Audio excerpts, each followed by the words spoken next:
क्या हाल चाल है? त्योहार आ रहा है, महंगाई इतनी महंगी हो गई। बिहार में 113 रुपये करीब पेट्रोल हो गया है, 105 रुपये डीजल हो गया है। अब इतने महंगे हुए कि सब चीज़ों पे दाम बढ़ गए। आलू पहले से बंद है, गरीब लोग को काम नहीं मिल रहा, रोजगार नहीं मिल रहा।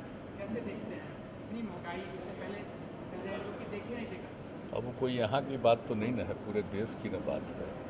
अब यहाँ के बारे में कोई बात हो तब ना।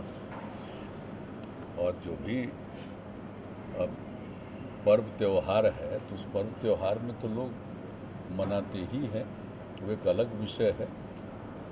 लेकिन कहीं कहीं जो कुछ भी सीमित जगह पर कोई बात होती तो बात थी, लेकिन ये तो पूरे देश की बात है। और आप देख ही रहे हैं कि प्रतिदिन समाचार पत्रों में ये खबर आती है, कभी कभी रुकता है फिर बढ़ता है। तो ये कोई यहाँ की बात तो है नहीं, इसलिए इस पर हम लोग क्या कर सकते हैं, ये तो बढ़ ही रहा है।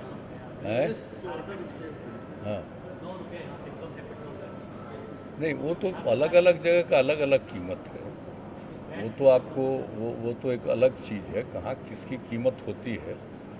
वो तो राज्य के चलते नहीं ना है। वो तो जो कुछ भी जहाँ कहीं भी जो कीमत पहले से हो रही है उसी हिसाब से होता है। वो कोई नई चीज़ नहीं है, इसलिए और कोई बात नहीं। अब बाकी सब चलिए, तो आप सब लोगों को बहुत बहुत धन्यवाद है। सब लोग यहाँ बैठे रहते हैं, सबकी बात सुनते रहते हैं, गौर करते हैं। जनता के दरबार में मुख्यमंत्री जब काम फिर से शुरू किया है तो आप लोगों ने उसमें भी रुचि दिखलाई है।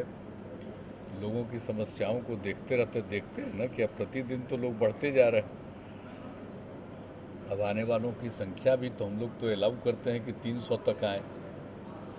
तो बहुत लोग तो जिनका काम ही लगता है वहीं सॉल्व हो जाता है।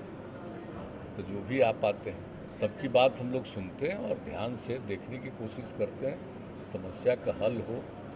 हम लोगों ने प्रयास पहले से भी रखा है कि लोग अपनी समस्या के समाधान के लिए जाएंगे। लोक शिकायत निवारण कानून बनाया और उसके हिसाब से भी काम किया, उस पर भी लोग करते हैं। लेकिन आपको पता ही है, पहले भी कुछ साल जब हम इस काम को करने के बाद भी जब 1-2 साल अंत में लगा कि लोगों की इच्छा है कि भाई मिलना चाहिए, तो इस बार तो हमने घोषित कर ही दिया था कि ज़रूर मिलेंगे, मिलना शुरू कर दिया। तो आज तो अब आप देख ही रहे हैं कि अब 5वां साल है, 5वां महीना है, जबकि अब लोग